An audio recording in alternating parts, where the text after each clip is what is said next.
I'll write the first part of your HFY Sci-Fi story in about 800 words, using simple English and Korean names. Here's First Contact in third-person style. The stars twinkled silently as the massive Poran ship cut through space. Inside, Ambassador Minho adjusted his formal robes. The Emperor had given him one job: bring the newly discovered planet called Earth under Poran control. "We are approaching the human solar system, Ambassador," said Captain Kiju, looking at the blue planet growing larger on their screens. Minho nodded with confidence. "These humans are primitive. Our scans show they barely have space travel. This will be easy." The Poran Empire had ruled the galaxy for thousands of years. They had conquered hundreds of worlds. Humans would be just another species to add to their collection. "Send the message we prepared," ordered Minho. "Tell them we come in peace and wish to meet their leaders." As they moved closer to Earth, something unexpected appeared on their screens. A space station orbited the planet much larger than their reports had suggested. "That station wasn't in our data," said Kiju with concern. "It appears to be fully operational." Minho frowned. "It doesn't matter. One station doesn't change anything. Continue approach." The Poran ship slowed as it neared the station. Suddenly their communication system lit up. "Greetings, Ambassador Minho of the Poran Empire," came a calm voice. "I am Captain Jiwoo of Earth's Orbital Defense Station. We welcome you to our system." Minho froze. How did they know his name? How did they know he was coming? Their report said humans had no long-range detection systems. "We are prepared to dock and discuss diplomatic relations," continued Captain Jiwoo. "Please follow our guidance signals." The Porans exchanged nervous looks. This wasn't going as planned. Humans shouldn't know anything about them yet. "We accept your invitation," Minho finally replied, trying to sound confident. Their ship carefully approached the docking bay. Through the viewports they could see the station was well built but not impressive by Poran standards. This calmed Minho's nerves. Perhaps the humans just had good observation technology. When the airlock opened, Captain Jiwoo stood waiting with several other humans in uniform. They looked ordinary. Nothing special about them. "Welcome to Earth Station 1, said Jiwoo with a polite bow. "We've prepared a meeting room for our discussions."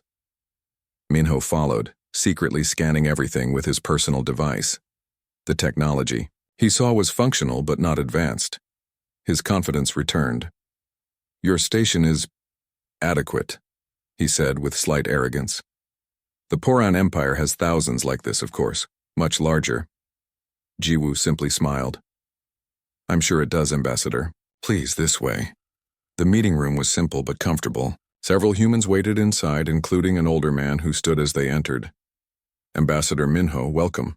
I am Director Hyunwoo of Earth's Diplomatic Corps. We are honored to host representatives of the Poran Empire." Minho sat down, feeling in control again. "The Emperor sends his greetings. We have come to offer Earth protection and membership in our great empire. Your planet will benefit greatly from our advanced knowledge." The humans exchanged glances. Director Hyunwoo cleared his throat. "That's very generous. Before we discuss such matters, perhaps we should address something important." He pressed a button on the table. A holographic display appeared, showing recorded conversations from inside the Poran Palace. Emperor Taijun was clearly visible, discussing plans to take Earth's resources and use humans for labor. "We've been monitoring your communications for about 30 years now," said Hyunwoo calmly. "We know exactly why you're here." Minho felt his heart pounding. This was impossible. Poran communications were encrypted with technology no primitive planet could break.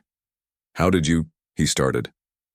"We learned your language, decoded your transmissions, and have been studying your culture for decades," explained Jiwoo. "We wanted to be prepared when you finally discovered us."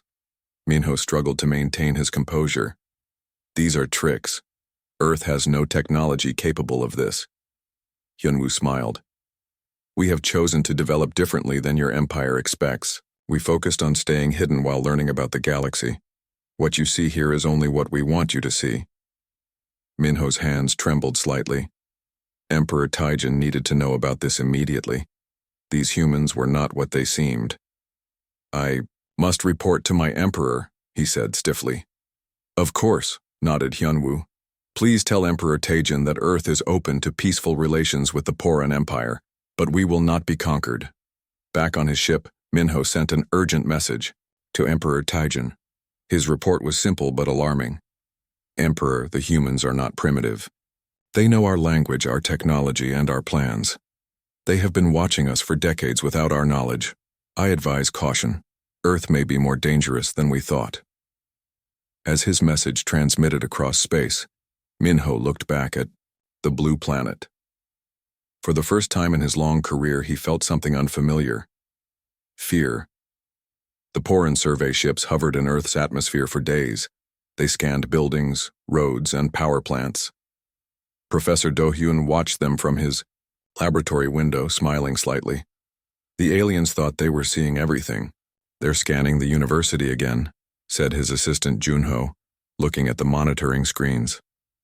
"Let them look," replied Do-hyun calmly. "They only see what we want them to see." The truth was hidden 300 meters below them. The real laboratory, where Earth's most advanced technology was developed, remained invisible to Poran scanners. Earth had prepared for this moment for generations. On the Poran ship, Chief Scientist Hajin studied the data with satisfaction. These humans use fossil fuels and simple solar power. Their computers are basic. Their space capabilities are limited to this region of their system. Ambassador Minho wasn't convinced. "But they intercepted our communications. How?" "Perhaps a lucky accident," suggested Hajin. "Or they exaggerated their abilities to intimidate us." Minho remembered the recording of Emperor Taejun. That was no accident. Meanwhile, Professor Do-hyun entered the underground facility through a hidden elevator. The massive complex stretched for kilometers.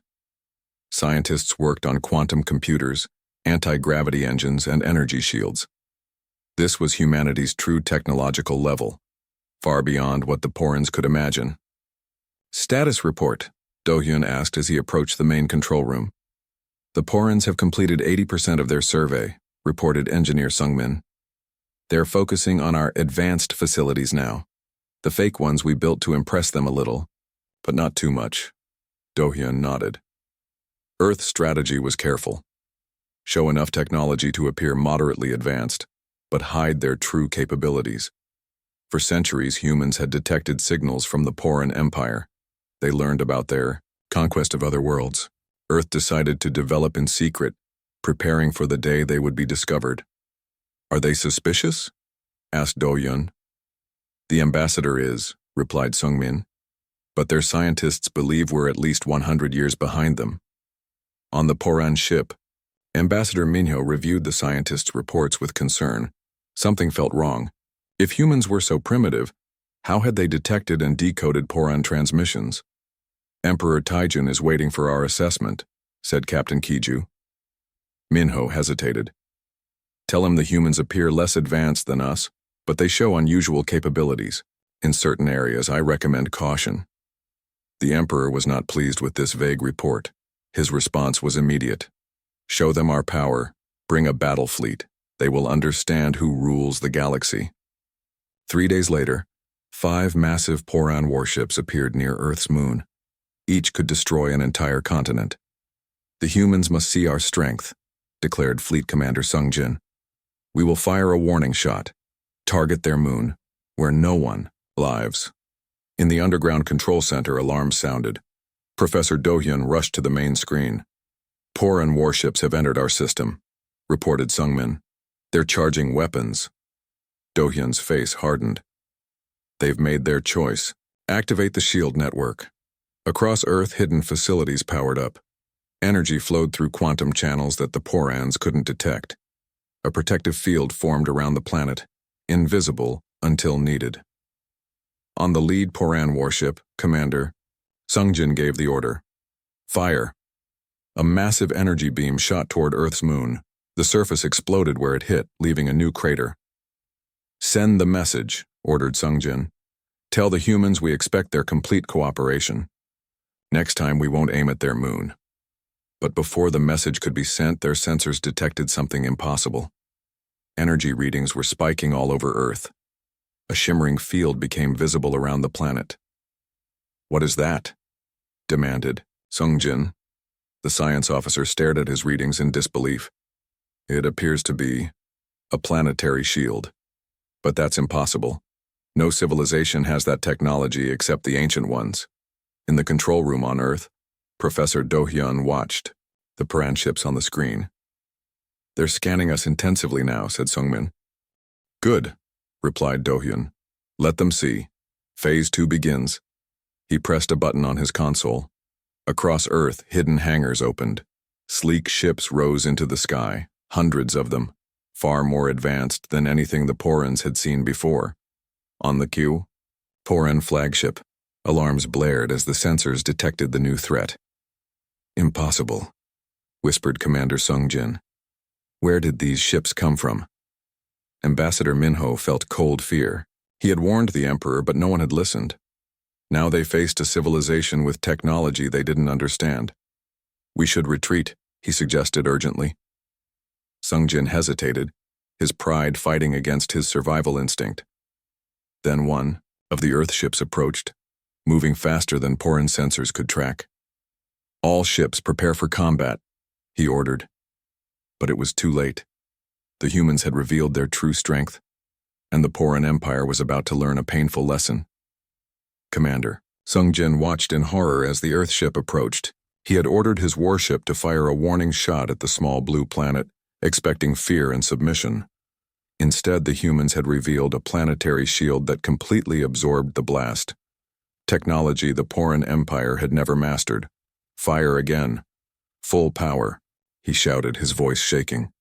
The massive Poran battlecruiser's main cannon charged, then released a beam of energy powerful enough to crack a moon. It hit Earth's shield and dispersed like water on glass. On the command ship, Ambassador Minho stared at the sensor readings in disbelief. How is this possible? Their technology shouldn't be this advanced. A communication request flashed on their screen. Captain Jiwoo's face appeared calm and serious. "This demonstration was unnecessary," she said. "We invite Ambassador Minho to return to our station for a proper discussion about our civilizations." Minho looked at Commander Sungjin, who nodded reluctantly. They had no choice. 2 hours later, Minho sat in the same meeting room as before, but the atmosphere had changed completely. Director Hyun-woo and Professor Do-hyun sat across from him. "You misunderstand our development," explained Hyun-woo. "We detected your empire's signals centuries ago. We heard your transmissions about conquering the Zentari system, enslaving the Mei, Ruka people. We learned what happens to planets that resist." Minho shifted uncomfortably. "So you hid your true technology." "We had to," nodded Do-hyun. "We developed in isolation, focusing on defensive capabilities first. What you've seen today is only a fraction of what we can do." He pressed a button, and a hologram appeared showing a device smaller than a hand. "This is our quantum communication network," Do-hyun continued. "It allows instant messaging across any distance, no delay like your light-speed transmissions." Minho's eyes widened.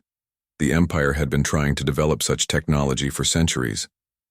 "Impossible," he whispered. "And this," said Do-hyun, changing the image, "is our transportation system." The hologram showed a platform with swirling energy. Step on here in one location, appear instantly at another. Anywhere on Earth or in orbit. Minho felt dizzy. Teleportation? The Empire's scientists had declared it theoretically impossible. "But why show me this now?" he asked. "Because your Empire needs to understand," said Hyun-woo firmly. "We don't want war. We don't want conquest. But we will not be dominated." On the main screen, images appeared of Earth ships materializing near each Poran warship. They had appeared out of nowhere, bypassing all Poran detection systems.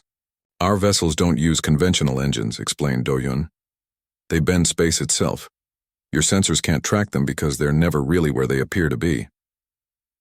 Back on the Poran command ship, chaos erupted as alarms blared. Earth vessels had suddenly appeared all around them, too close for comfort. How did they get so close? Geen demanded Commander Sungjin. Fire defensive weapons. Sir, our weapons aren't locking onto them, reported a panicked officer. It's like shooting at ghosts. On Earth, in the Imperial Science Council chamber hastily established in a secure location, the greatest Poran scientists gathered to analyze the human technology. They had been transported to Earth at the Emperor's urgent command. Chief Scientist Hajin pointed at the readings. According to our understanding of physics, this should be impossible. They've achieved technological leaps we thought were centuries away.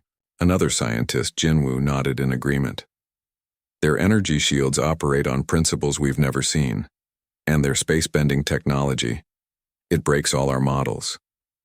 In the meeting room, Minho was struggling to maintain his composure. Why reveal all this now? You could have continued hiding. Because your empire needs to know the truth, replied Hyunwoo. Humanity doesn't want to conquer the galaxy. But we won't be conquered either. Professor Do-hyun stepped forward. We want to offer something different. Knowledge exchange. Peaceful cooperation. He activated another hologram, showing human ships with strange drives glowing with blue energy.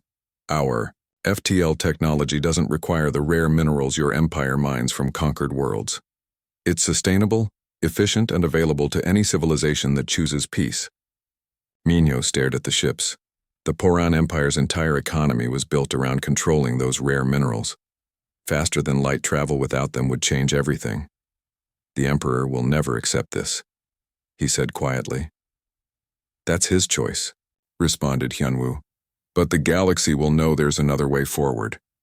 Later that night, in his private quarters on the Poran ship, Minho composed his report to Emperor Taijun. His hands trembled as he typed. Your Majesty, Earth possesses technology beyond our understanding. Instant communication, teleportation, space-bending ships, energy shields that render our weapons useless. They have hidden their true nature from us and possibly from the galaxy for centuries.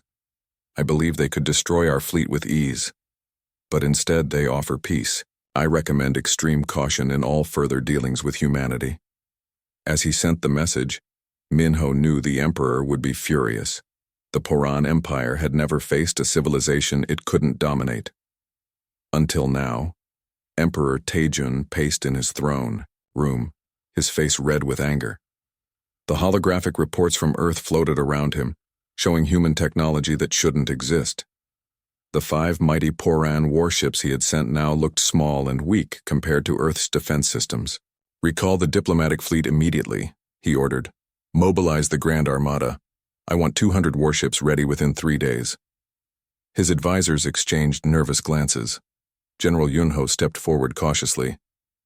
Your Majesty, perhaps we should reconsider. If the humans wanted war, they could have destroyed our ships already. The Emperor glared at him. You suggest we show weakness? The Poran Empire has ruled for 10,000 years. We will not bow to some hidden planet. On Earth, the United Council gathered in their underground chamber. Representatives from all nations sat around a circular table, watching the Poran ships retreat from their system. They'll be back, said Captain Jiwoo, and not for talking. Council leader Minsu nodded gravely. Then we must act first. I propose we send diplomatic ships to other worlds in the Empire. Many suffer under Poran rule. They should know there's an alternative. The vote was unanimous. Within hours, 20 sleek Earth vessels disappeared from orbit, using their space-bending drives to reach distant planets without detection. Meanwhile, Ambassador Minho sat alone in his quarters on the retreating Poran ship. He couldn't stop thinking about what he had seen on Earth. The technology, yes, but also something else. A society that developed without conquest, that offered cooperation instead of domination. When his ship docked at the Imperial Station, Minho made a decision that would change his life forever. Instead of reporting to the Emperor's representatives, he slipped away, found a small transport ship, and programmed it to return to Earth. Ambassador Minho requests emergency landing and asylum, came the surprising message to Earth's defense station 2 days later. Professor Do-hyun personally met the Poran diplomat when he arrived. This is unexpected, he said. Minho looked tired, but determined. I've served the Empire my entire life, but what I saw on Earth, it's a better path. The Emperor is preparing for war. I can help you. I know every subjugated world, every resistance movement. Within days, human ships appeared, in systems across the Empire. On Teller, a mining world stripped of resources, the local governor stared in shock as a human vessel materialized above the capital city. We offer alliance and protection from the Poran Empire, came the message from the Earth diplomat. And we bring technology that will free your people from resource dependency. Similar scenes played out on dozens of worlds. Some accepted immediately, others were cautious. But the message spread quickly through secret channels. Earth was offering a way out. Emperor Taijin received the reports with growing fury. Rebellion! Treason! He shouted. Find their leaders and eliminate them. We will make an example of Earth. He ordered his most elite assassination team to target Earth's United Council. Their stealth ship approached Earth using technology that had never failed before, but as they prepared to launch their attack, something impossible happened. The assassins found themselves suddenly standing in a sealed room on Earth's defense station, surrounded by security officers. Teleportation detection grid, explained Captain Jiwoo when she came to see them. We can sense any object entering our space and redirect it. Your mission was over before it began.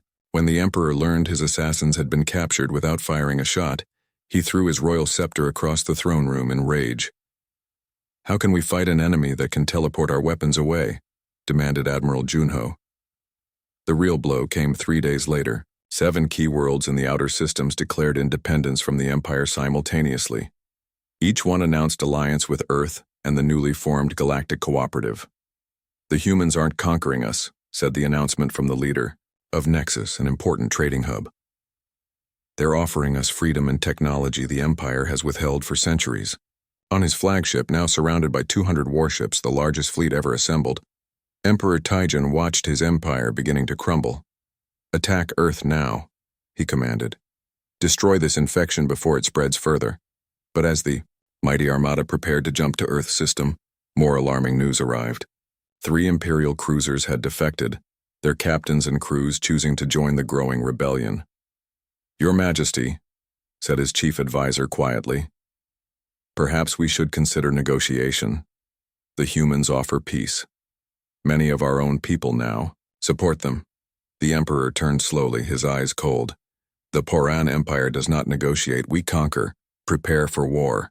But for the first time in 10,000 years, the Emperor felt something unfamiliar. Doubt. The Grand Poran Armada never reached Earth. As they prepared to jump to light speed, a third of the fleet suddenly refused orders. Ships turned against each other. Admiral Hojun, commander of the Empire's Third Fleet, opened a channel to all vessels. This war is unwinnable, he announced. I've seen the human technology. I've spoken with worlds that joined their cooperative. This is our chance for something better than endless conquest. Emperor Taijin watched in disbelief as 70 warships broke formation and jumped away. The rebellion had reached his military's heart. Traitors, he shouted. Continue the attack with loyal ships. But doubt had spread like a virus. More captains hesitated. News of human technology had reached every corner of the Empire.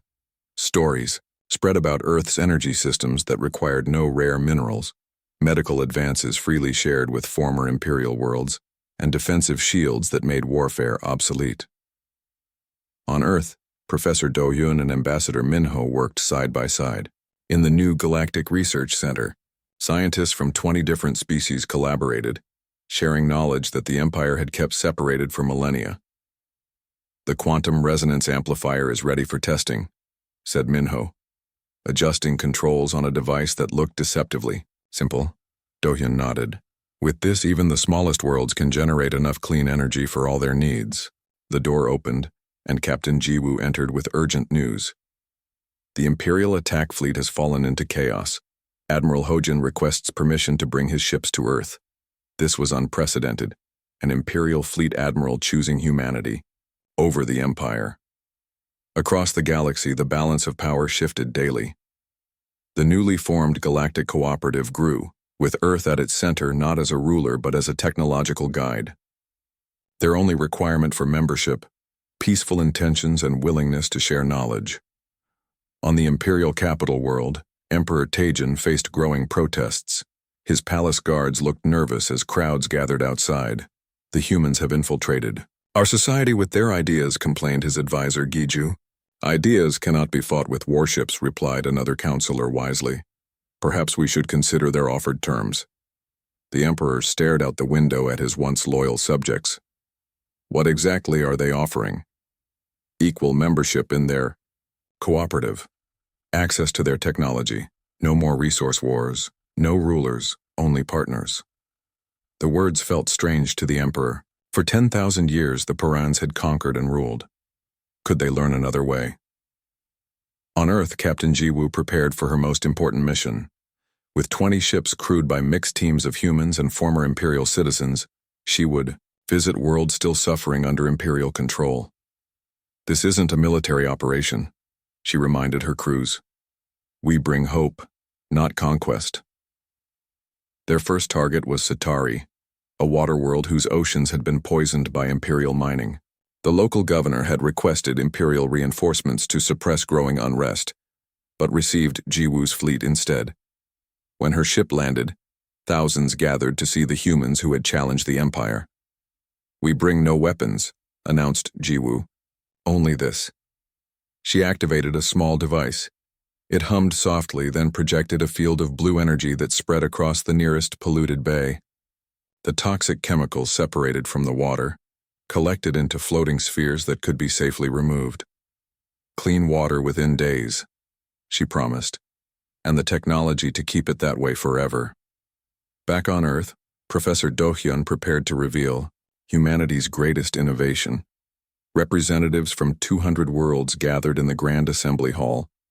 For centuries, we watched the Empire fight endless wars over dwindling resources, he explained.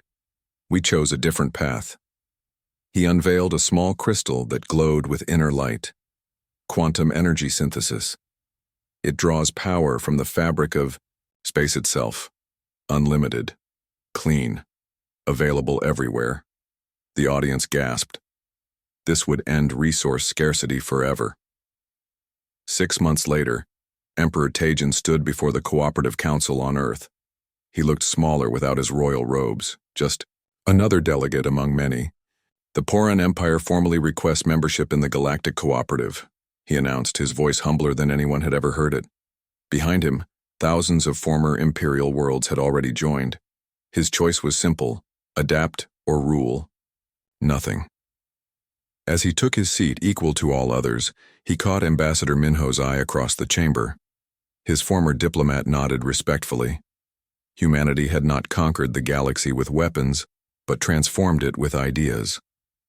The oldest spacefaring civilizations now looked to Earth with wonder, asking the same question. How had this hidden world developed such wisdom along with its technology? The answer was simple. Watching the mistakes of others from afar, humanity had learned the most powerful lesson of all. True strength comes not from domination but from cooperation.